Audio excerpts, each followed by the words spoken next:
Hello, my name's Hereward.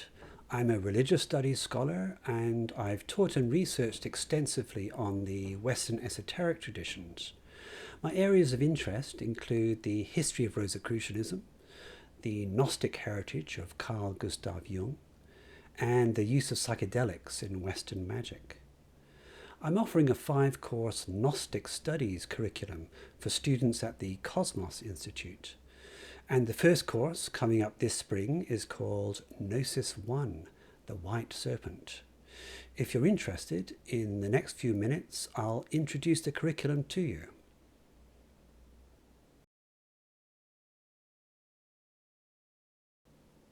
Gnosis is an ancient Greek word for knowledge, but it doesn't refer to knowledge of an abstract or purely rational nature. It's an experiential knowledge of our innermost identity with a primordial mind or divine light. To attain this knowledge or experience, we must liberate ourselves from the dominion of dark powers. The Gnostic sects of the ancient Near East refer to these powers as archons, the rulers of the celestial bodies. But we can also think of them in terms of Carl Gustav Jung's concept of the shadow, or in psychoanalytic terms as unconscious complexes associated with somatically encoded trauma.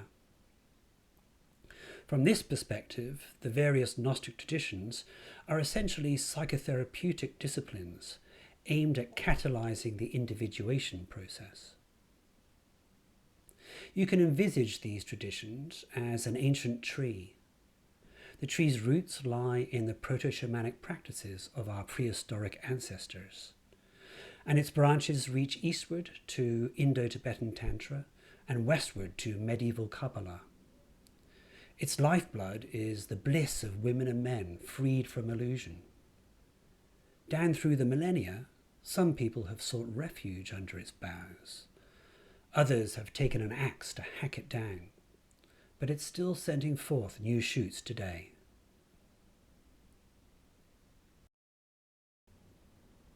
Our Gnostic Studies curriculum doesn't approach the Western Gnostic traditions as a matter of mere armchair historical interest, which is the dominant academic approach today. These traditions are the living manifestations of archetypal powers, and they're supremely relevant to the challenges we're facing today, both on a collective and a personal level. On a personal level, the inscription at the Temple of Apollo at Delphi urged us to know ourselves. That's why we're here. From the perspective of the Platonic and Gnostic interpretations of that inscription, know yourself means coming to know that you're more than just an ego. And the path to self-knowledge is also a path of healing and the cessation of suffering. In many respects, this path has been more fully developed in the East than the West. But the Western Gnostic traditions are particularly relevant to life in Western cultures. From a psychotherapeutic perspective, Gnosis helps us to adapt to life's challenges by revising the inaccurate models we have of ourselves and the world around us. The same is true on a collective level.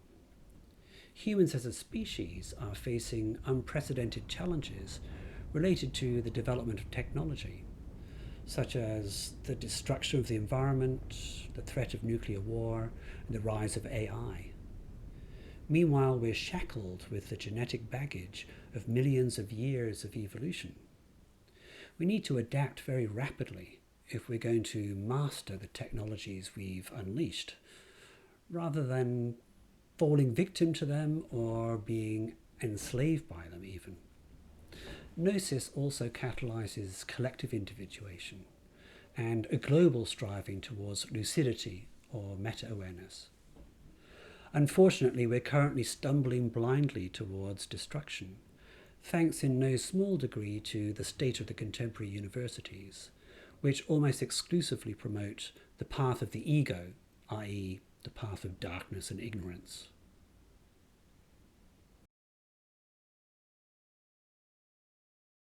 As in Eastern Tantra, the Western Gnostic traditions associate the liberating ascent of the cosmic axis with idiosyncratic serpentine imagery. My first course introduces students to the history and psychology of these traditions by exploring this ambiguous serpent symbolism at their heart. As a symbol of lucidity, transformative healing, and the union of opposites, the white serpent is the subject of the core esoteric teachings of the Western Gnostic traditions. So we'll be tracing the historical and archetypal roots of this central symbolism. Our journey begins in ancient Mesopotamia, where we find the serpent of the chaotic primeval waters locked in battle with a storm deity. We'll be exploring Sumerian and Babylonian variations of this Chaos Kampf, or chaos battle mythology. Then we'll be turning to Egypt, where the Mehen serpent aids Ra in his nightly struggle against Apep. Our focus will be on the archetypal dimensions of these myths and their integration with Platonic psychology among the ancient Gnostic and Hermetic sects. I'll devote particular attention to their reception among the Ophite Gnostics, who associated the ascent to Gnosis with a serpentine power rising along the human neuraxis between the genitalia and the brain. Here there are very clear parallels with the Eastern Tantric traditions, which we will examine. However, we're primarily concerned with the Western cousins of Tantra. So we'll be examining the Teli serpent of the medieval Jewish Kabbalists and its relatives in later Christian and occultist versions of the Kabbalah, such as the white serpent of the Engelsbrüder and the red dragon of the Golden Dawn. I'll also set aside a class for the serpentine visions recorded by Carl Gustav Jung in his so-called Red Book, as these lie squarely within the Gnostic traditions we're studying.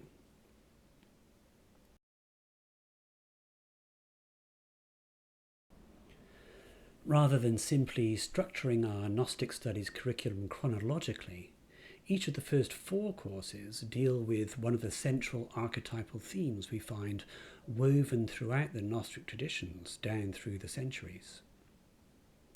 So our second course concerns the divine mirror, which serves in the Gnostic traditions as both a symbolic representation of the divine mind, as well as a portal to that mind. We'll be tracing the use of so-called electrum magic mirrors in the Western Gnostic traditions, which stretches thousands of years from the sacred mirror of the Temple of the Seven Gates in Roman Egypt to the revered Urim of the Golden Rosenkreuz sect. We'll explore the relation of such Gnostic mirrors to the phenomenon of lucidity or the meta-awareness of egoic selfhood. Our guide will be the neuropsychology of the hypoegoic states manifested in both religious ecstasy and peritraumatic dissociation. Our third course, The Tree of Life, explores the origins and evolution of the Kabbalistic Ilonot, or arboreal schematizations of the divine cosmos-creating emanations known as Sephirot. We'll be examining their precursors among the ancient Gnostic sects, as well as their later reception in Christian and occultist forms of Kabbalah. Again, rather than taking an exclusively historical approach, we'll be examining the Kabbalistic Tree of Life as a model of individuation. I'll be discussing the relationship of this model to the contemporary understanding of fractal structures in nature. In our fourth course, The New Age, we'll be interpreting Carl Gustav Jung's Red Book as a modern Gnostic text.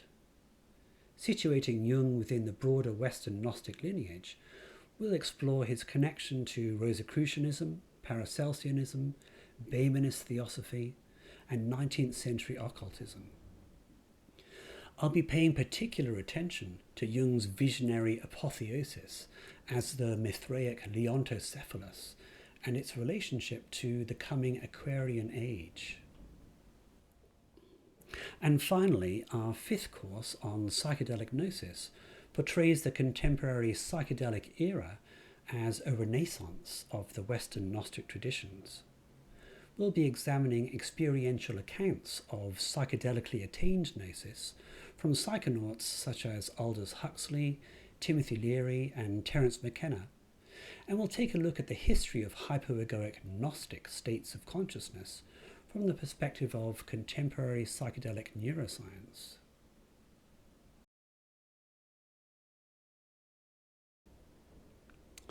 Since my early childhood, I've experienced visions of an ostensibly religious nature. The most important of these visions has been a recurring encounter with a being of light, which seems to appear at critical junctures in the process of psychological growth or individuation. One visitation from this being in my early 20s catalyzed profound changes in my worldview, my personality, and my relationship to death and sexuality. And it set me on the path to studying the psychology of religion. In retrospect, the most important aspect of the experience was that it granted me a lucid awareness or meta-awareness of the patterns of growth within my own psyche.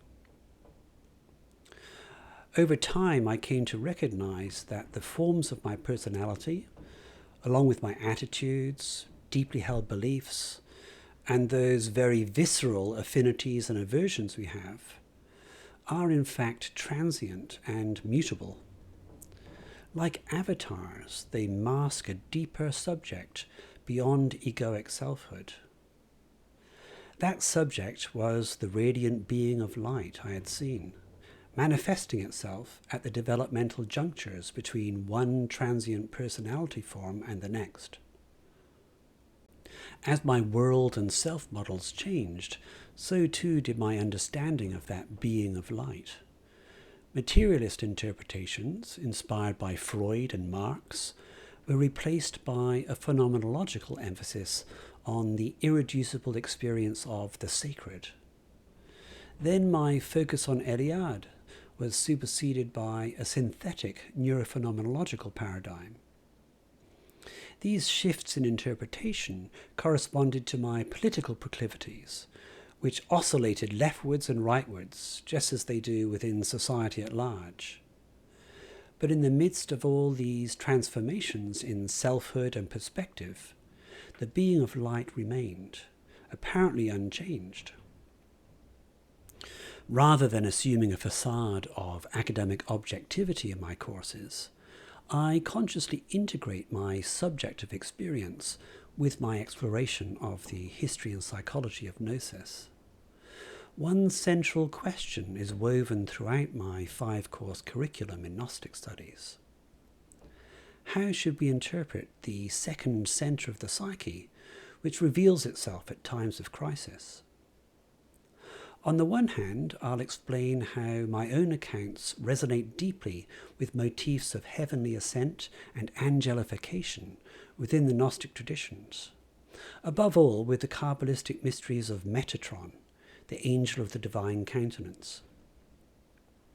On the other hand, those same accounts of mine clearly express a personal history of trauma and dissociation. So, am I a witness to the divine light of the primordial mind? Or have I merely fabricated a monstrous idol from the fragmented images of an abusive father?